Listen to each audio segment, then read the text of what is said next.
이제 본격적으로 여름에 접어든 것 같고, 또 오늘인가 내일이 또 하지라 그럽니다. 해가 가장 긴 날. 그러니까 이제 여름이 우리에게 본격적으로 이제 다가왔습니다.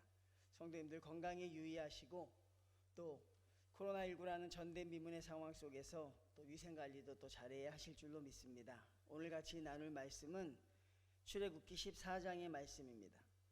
아주 드라마틱한 내용이 있고, 또 성경을 통해서 어찌 보면 모든 믿는 사람들이 다 아는 그런 기적의 말씀이 우리 앞에 지금 놓여져 있습니다. 이스라엘 백성은 애굽이라는 나라의 포로로 살았습니다. 대한민국이라는 우리나라가 가끔 왜 우리나라가 이렇게 약소국일까?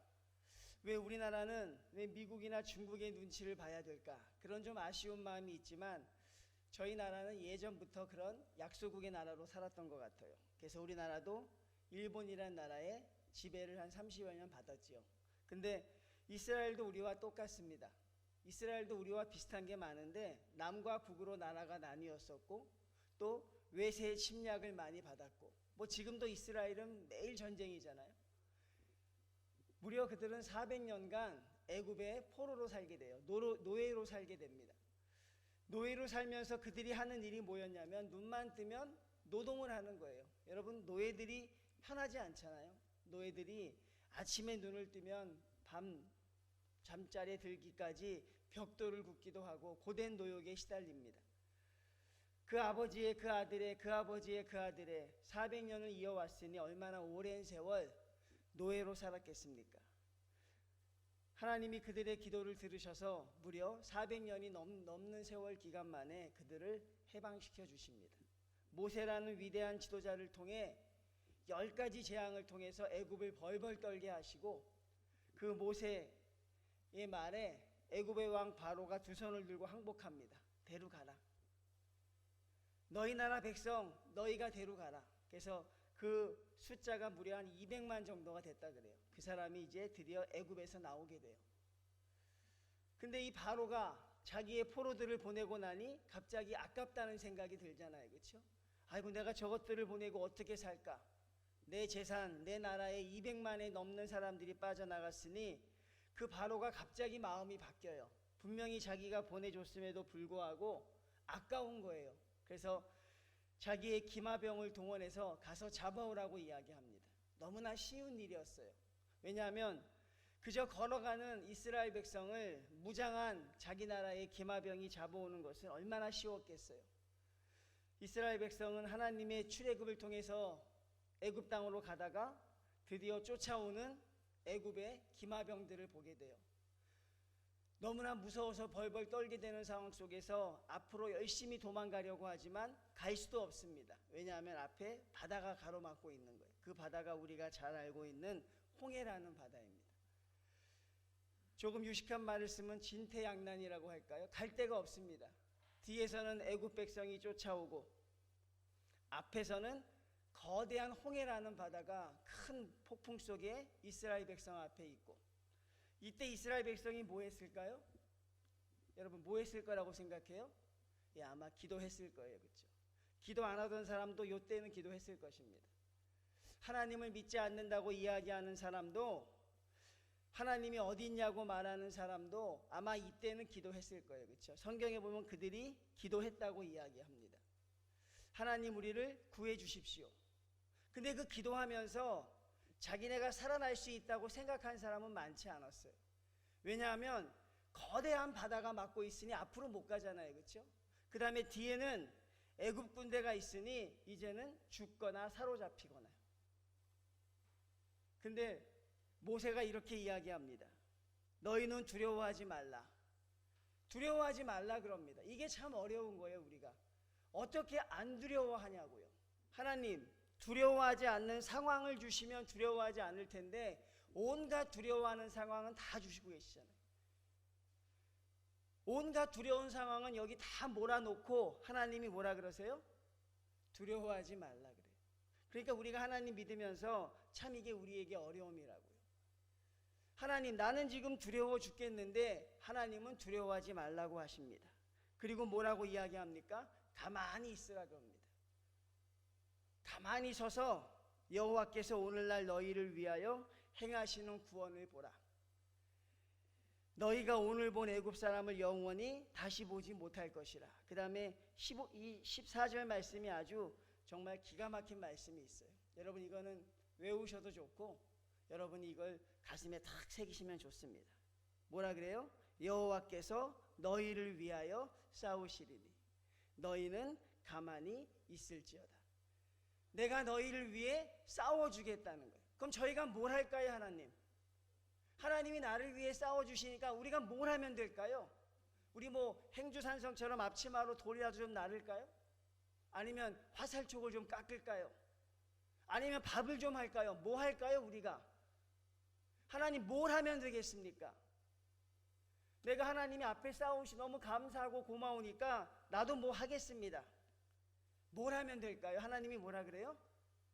가만히 있으라고 합니다. 가만히 있으라. 아무것도 하지 말라는 거예요.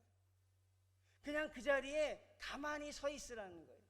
그리고 내가 너를 위해 어떻게 싸우는가 지켜보라. 하나님을 위해서 지금은 무엇인가 해야 될 시간이 아니라 하나님의 구원을 지켜보는 시간이라는 거예요. 그러니 너희는 가만히 있으라. 여러분, 근데 어떤 일이 벌어져요? 우리는 알고 있죠? 앞에 있는 바다가 갈라집니다. 상상할 수 없는 일이 벌어져요. 가만히 있으니까. 하나님이 가만히 있으니까 가만히 있어 봤어요. 어떤 일이 벌어지나 그랬더니만 한 번도 우리가 생각해 보지 못했던 것. 앞에 바다는 어떻게 해결이 될 수 없을 것이라고 어찌 보면 우리에게 캄캄한 절벽 같았던 홍해바다가 열려요. 그리고 모세가 손짓합니다. 건너가라 그럽니다. 그리고 이스라엘 백성이 그 바다가 갈라진 바다를요 건너가요. 그 길이 얼마나 됐을까? 제가 여러분에게 여러 번 고백하지만 제가 걷고 싶은 길이 있다면 저는 그 길을 걷고 싶더라고요. 갈라진 바닷길. 얼마나 대단했을까, 그렇죠? 아마 어떤 사람은 눈물을 펑펑 흘리지 않았을까? 어떤 사람은 감격에 겨워서 소리를 지르지 못하지 않았을까? 어떤 사람은 아마 너무 좋아서 벌벌 엉엉 뛰면서 갔을 것이고 울면서 갔을 것이고 그렇게 200만의 사람이 그 바다를 지나갑니다. 얼마나 긴 시간이 흘렀을까? 이스라엘 백성의 맨 마지막 사람이 딱 건너자마자 바다가 다시 마술처럼 다시 덮입니다. 그리고 그들을 쫓아오던 애굽 사람들이 완전히 다 수장당해요. 하나님 말씀이 두 개가 다 이루어졌습니다. 첫 번째가 뭡니까? 너희는 오늘 본 애굽 사람을 다시 보지 못할 것이라. 또 하나는 뭐예요? 너희는 가만히 있으면 돼서 구원받을 것이라고 말씀합니다.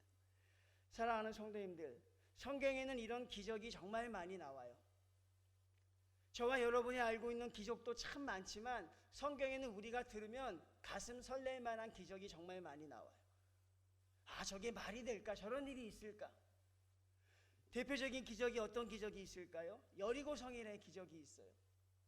이제는 지도자가 바뀌었습니다. 모세가 아니라 여호수아입니다. 여호수아가 요단강을 건너요. 그 다음에 그 앞에 거대한 성이 뭐냐면 여리고 성이라는 성이 딱 서 있는 거예요. 정말 여러분, 허물 수 없는 성, 아무도 들어갈 수 없는 거대한 여리고 성이 서 있어요. 하나님이 그것을 무너뜨리시는 방법은 아주 간단했습니다. 뭐였습니까? 하나님이 이스라엘 백성에게 요구한 게 뭐였어요? 그냥 그 성을 돌라는 거였어요. 여러분, 한 바퀴 돌아라, 두 바퀴 돌아라, 마지막 날엔 7바퀴 돌고 소리쳐라.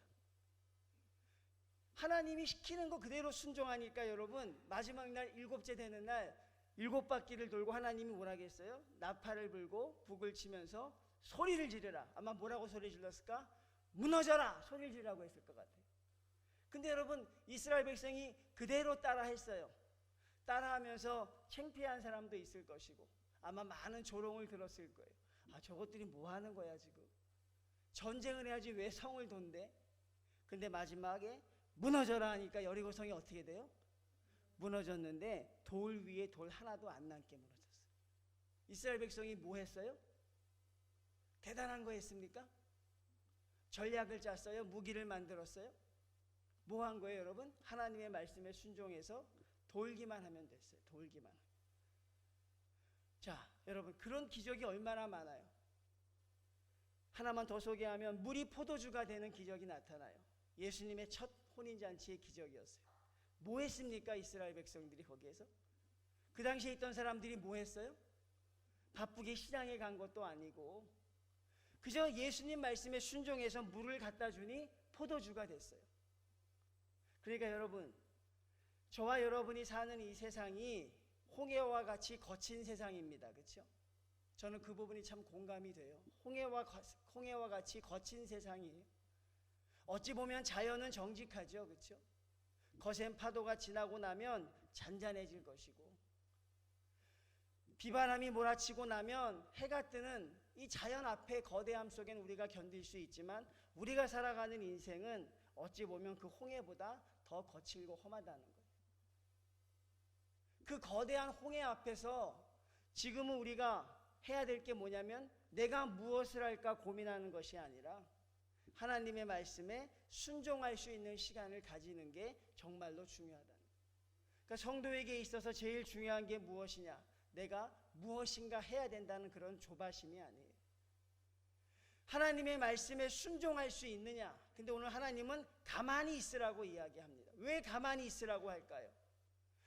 인간의 이성과 상식으로 되지 않는다는 걸 하나님이 보여주고 싶었어요.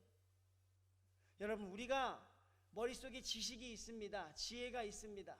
성경이 분명히 말하길 내 지식이 너를 망하게 할 것이라고 했어요.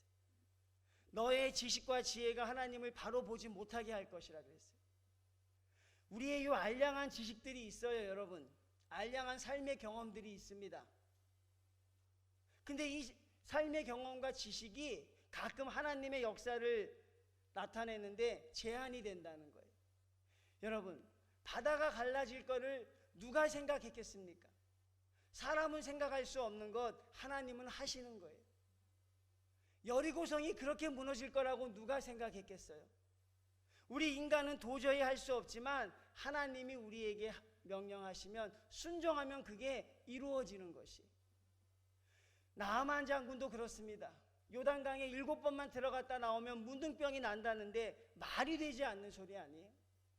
어떻게 강에 들어갔다 나오는데 몸에 문둥병이 났냐고요. 좋은 약을 주는 것도 아니고 좋은 의사를 만나게 하는 것도 아니고 치료비를 주는 것도 아니라 그냥 요단강에 7번만 들어갔다 나오면 몸이 낫게 해주겠다는 거예요. 근데 중요한 건 그 말씀에 우리가 순종할 수 있느냐 없느냐, 하나님이 우리에게 원하시는 건 바로 그것입니다. 저희가 까만 안경을 끼면 까맣게 보여요. 파란 안경을 끼면 파랗게 보입니다. 저와 여러분이 살아온 환경과 우리의 상식을 가지고 하나님을 바라보면 절대 하나님을 나의 하나님으로 바라볼 수 없게 된다는 사실. 여러분, 하나님은 우리가 가만히 있기를 원하십니다. 그리고 하나님은 자신이 주어진 명령에 여러분들이 순종하기를 바라시는 거예요. 그러면 하나님은 하나님의 방법대로 승리하게 하실 것이고 하나님의 방법대로 저와 여러분을 하나님이 원하시는 거기에 갖다 놓게 될 줄로 믿습니다. 이번 수요일 날도 제가 성도들과 함께 좀 강하게 설교했습니다. 가장 힘들고 어려운 게 무엇이냐? 나를 내려놓는 거예요. 나를 내려놓는 거. 이 나가 참 내려놔지지가 않아요. 저는 가끔 생각합니다. 나라는 사람이 어떻게 만들어졌을까? 나는 성격이 급한데 언제부터 급했을까? 나는 누군가의 말을 잘 못 듣는데 언제부터 내가 그렇게 생겼을까? 참 그게 궁금한 거예요. 태어날 때부터 그랬을까? 성장 과정에서 만들어진 것일까? 하여튼 어쨌건 나라는 사람이 만들어졌어요. 나라는 사람이 있습니다. 그렇죠? 이 나라는 사람을 내려놓기가 그렇게 어렵다는 거예요. 여러분, 하나님이 가만히 있으라는 게 뭘까요? 아무것도 하지 말라는 게 아닙니다, 성도님들. 어떤 말도 하지 말고 숨도 쉬지 말라는 게 아니라 가만히 있으라는 건 뭐냐면 나를 내려놓으라는 거예요. 내 생각을 내려놓으라. 내 경험을 내려놔라. 안 된다고 하는 너의 절망감을 내려놓으라는 거예요. 앞에 바다가 있습니다. 뒤에 기마병이 있어요. 이제 꼼짝없이 죽는 거예요. 물에 빠져 죽던 칼에 맞아 죽던. 이게 우리가 선택할 수 있는 선택지입니다. 우리가 살아온 인생의 경험은 그래요. 바다에 빠져 죽건 물에 빠져서 죽던 칼에 죽던, 그렇죠? 이 두 가지밖에 없습니다. 저와 여러분이 살아온 삶의 경험은.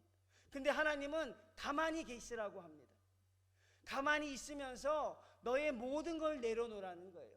할 수 없다는 걸 내려놓고 안 된다는 걸 내려놓고 그저 하나님을 믿고 하나님께 기도하라는 거예요. 하나님, 내가 지금 이런 상황에 놓여 있습니다. 하나님 나를 위해서 어떻게 구원하시겠습니까? 라고 주의 역사를 지켜보라는 거예요. 이스라엘 백성이 하나님 말씀에 의지해서 가만히 있습니다. 아니, 뭐 가만히 있을 수밖에 없죠. 할 게 없잖아요. 하나님은 울음도 울지 말라는 거예요. 죽게 됐다고 통곡도 하지 말라는, 그저 가만히 있어라. 그리고 뭐라고 합니까? 내가 너희를 위해 싸워줄 것이다. 만군의 하나님 여호와가 내가 너희를 대신해 싸워줄 것이니 가만히 있으라. 하나님이 싸우니까 어떻게 돼요? 바다가 갈라집니다. 할렐루야. 하나님이 싸우니까 여리고성이 무너져요. 저와 여러분이 안 된다고 하는 것, 안 된다는 규정은 우리 생각입니다. 하나님의 역사 앞에 지금까지 안 된 것이 없어요. 하나님이 하시겠다고 하면 다 되는 겁니다. 근데 우리가 가만히 있지 않으니 문제라는 거예요. 가만히 있으면 좋겠는데, 하나님이 이 교회를 인도하시도록 우리가 좀 가만히 있으면 좋겠는데, 하나님이 우리 가정의 주인 되도록 우리는 좀 가만히 있으면 좋겠는데, 하나님이 이 나라를 이끌어 가실 수 있도록 좀 가만히 있으면 좋겠는데, 저마다 안다고 떠들어대고, 저마다 이것이 옳다고 이야기하고, 저마다 내 생각이 맞다고 주장합니다. 하나님은 우리에게 가만히 있으라고 말합니다. 너의 생각과 너의 의견과 너의 경험과 너의 미래와 비전까지도 내려놓으라는 거예요. 아마 이스라엘 대부분의 사람들이 하나님이 어떻게 하시는가 궁금했지만 안 될 것이라고 생각했어요. 어떻게 여기서 우리가 벗어날 수 있을까? 방법이 없다고 생각했어요. 근데 하나님은요, 바다를 거기서 갈라버리잖아요. 우리 머릿속에 있던 바다는 갈라질 수가 없는 것이고 바다는 마를 수가 없는 것인데, 하나님은 순식간에 바다를 말려버립니다. 그리고 자신의 사랑하는 백성, 가만히 있어서 하나님의 말씀에 순종했던 이스라엘 백성을 한 명도 남기지 않고 다 건너 보내줍니다. 그리고 자신과 대적했던 백성이 오니까 다시 물이 덮어서 그들을 수장시켜 버립니다. 너희가 믿는 하나님이 나 만군의 여호와 하나님이라고 말씀하고 있는 거예요. 우리가 할 수 있는 건 여러분 아무것도 없습니다. 가만히 있으면 됩니다. 여러분과 제가 완전히 내려놓을 수 있는 그런 상황이 되면 하나님은 그때 역사하십니다. 저와 여러분이 무엇인가 할 수 있다고 자꾸 발버둥을 칠 때가 있어요. 할 수 있는 거 하나도 없는데 사실은, 그렇죠? 성경에서 그럽니다. 내가 네 키를 한 자나 크게 할 수 있느냐? 우리는 우리의 키도 한 자도 크게 할 수 없어요. 하나님이 만들어주신 그 상황으로 살아갈 수밖에 없는 상황이라고요.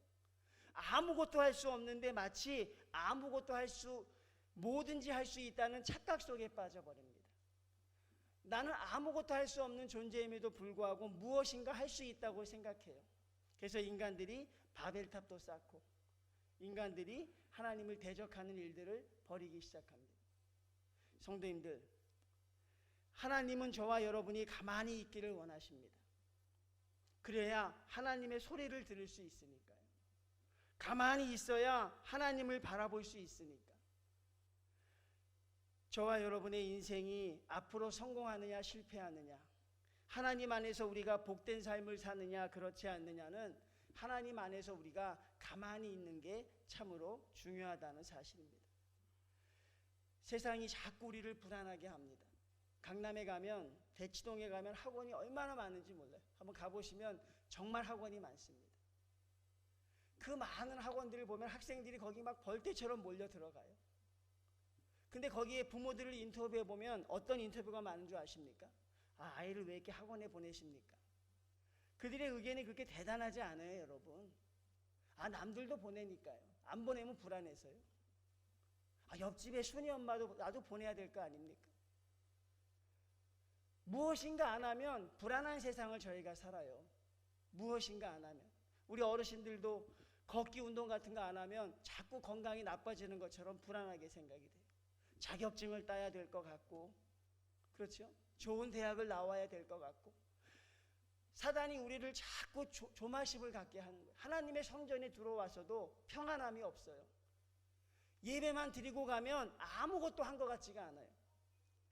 하나님 앞에 예배만 드리고 가면 내가 그냥 교회만 왔다 갔다 하는 사람이 되는 것 같아요. 식당에 가서 봉사도 하고 권사 장로 직분도 받고 목사라는 소명도 가져서 앞에서 이야기하고 뭔가 해야 하나님을 위해 무엇인가 하는 것처럼 생각이 돼요. 그렇잖아요, 여러분. 주일날 성도들과 이야기해보면 저는 교회만 왔다 갔다 하는데요. 그런 사람들이 굉장히 미안해한다고요. 마치 무엇인가 해야 되는 것처럼. 성경은 그렇게 말하지 않습니다. 성경은 저와 여러분들이 분주한 것을 원하지 않아요. 무언가 하기 위해서 몸부림치고 어떤 게 효율적이고 합리적인 결과를 얻기 위해서 계산하고 준비하는 걸 하나님은 귀하게 여기지 않습니다.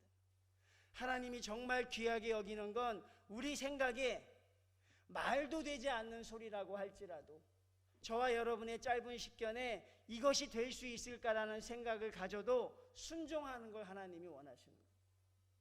그러면 하나님은 비로소 하나님의 능력을 우리를 통해 발휘하기 시작합니다. 하나님이 하시면 모든 게 다르다는 거예요.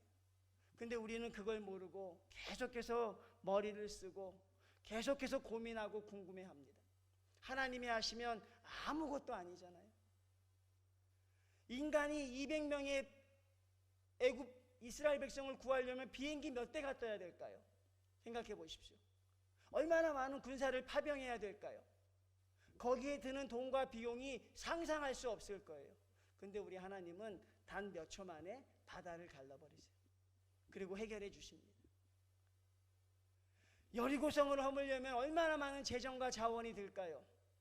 하나님은 고함 한마디에 모든 걸 다 무너뜨려 버리십니다. 이게 저와 여러분이 아버지라고 기도하는 하나님이신 줄 믿으시길 바랍니다. 어느 지역에요, 눈이 산더미처럼 많이 왔습니다. 눈이 계속해서 옵니다. 얼마나 눈이 많이 왔는지 일반 생활이 안 될 정도로 눈이 많이 왔어요. 나라에서 각 장관들이 모여서 회의를 합니다. 이 눈을 어떻게 치울까? 감당이 안 되는 거예요. 이 눈을 어떻게 치울까? 치우려고 계산해 보니 대형 트럭이 수천 대 수만 대가 필요하고 인력이 수십만이 동원돼야 되고 거기에 들어가는 장비와 시간이 어마어마해요. 그들이 계산을 세우면서 치열하게 계산합니다. 며칠이 걸릴 것이고 비용이 들릴 것이고 그들이 낸 계산서를 보니 수조 원의 돈이 드는 것이고 수십만의 사람이 필요하고 얼마나 많은 장비와 기계가 필요한지 몰라요. 그들이 막 고민하며 끙끙댑니다. 어떻게 할까? 어떻게 해야 눈을 치울 수 있을까? 그때 거짓말처럼 하늘에서 비가 내려요. 거짓말처럼 하늘에서 여러분 폭우가 내리기 시작합니다. 폭우가 딱 2시간이 내렸어요. 2시간 뒤에 눈이 어떻게 됐어요? 하나도 없는 거예요. 누가 하신 거예요? 하나님이 하신 거예요. 그러니까 여러분 머리를 짜며 궁금해하는 사람보다 차라리 하나님 우리를 구원해달라고 기도하는 기도가 때로는 더 빠를 때가 있다는 거예요. 그리고 하나님이 우리에게 주시는 순종의 말씀을 순종할 수 있는 믿음의 성도들이 우리 가운데 많아지시기를 바랍니다. 여러분 굉장히 똑똑하다고 생각하는 사람이 있어요. 내가 굉장히 많이 안다고 생각하는 사람이 있어요. 근데 여러분 우리는 결국 똑똑하지 않고 많이 알지 못합니다. 내일 일을 알지 못해요. 그렇죠? 저녁의 일을 알지 못합니다. 우리가 주님 앞에 얼마나 무기력한 자인지 깨달으시고 하나님의 능력을 구할 수 있는 여러 성도님들이 되시기를 주님의 이름으로 축원을 드립니다. 교회 문 밖을 나서면 홍해와 같은 삶이 여러분 앞에 펼쳐져 있음을 인정합니다. 참 세상 사는 게 쉽지 않습니다. 그 험한 세상 속에 여러분들이 승리할 수 있는 길은 여러분의 지혜와 능력이 아니라고요. 믿으시길 바랍니다. 여러분의 지혜와 능력이 아닙니다. 우리를 구원하시는 하나님의 능력인 줄 믿습니다. 하나님께 순종할 수 있는 저와 여러분이 되시길 바랍니다. 하나님이 하시면 안 될 게 없는 거예요, 여러분. 하나님이 주시고자 하면 막을 자가 없는 것이고, 그 하나님께 순종하는 것 하나도 부끄러운 것 아니에요. 저와 여러분이 가만히 있을 수 있느냐, 이게 중요합니다. 이게 옳습니다, 저게 옳습니다 말하는 것보다 하나님이 우리에게 주시는 말씀처럼 너희는 가만히 있으라. 내가 너희를 위해 싸울 것이라. 너희는 다시 이 문제로 어려워하지 않을 것이라. 여러분, 이 하나님의 지혜를 배워가는 저와 여러분이 되시기를 주님의 이름으로 축원을 드립니다. 코로나19라는 거대한 장벽이 우리 앞에 놓여져 있습니다. 여러분, 하나님은 하나님의 방법대로 이루어 가실 줄로 믿습니다. 하나님은 하나님의 방법대로 역사에 가실 줄로 믿습니다. 그러니 저와 여러분은 가만히 있자고요. 우리의 생각도, 우리의 계획도, 우리의 미래도 내려놓고 하나님의 뜻을 구할 수 있는 저와 여러분이 되신다면 여러분 앞에 놓인 거대한 홍해도 갈라질 것이고, 여러분 앞에 놓인 철옹성 같은 여리고성도 무너지게 될 것이고, 변하지 않을 것 같은 여러분의 삶도 물이 변하여 포도주처럼 변하게 되실 줄로 믿습니다.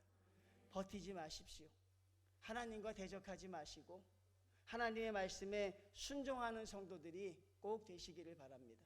여러분, 그런 성도들이 되셔서 하나님 앞에 늘 승리하며 살아가는 우리 신흥교회 성도들 다 되시기를 주님의 이름으로 축원을 드립니다. 하나님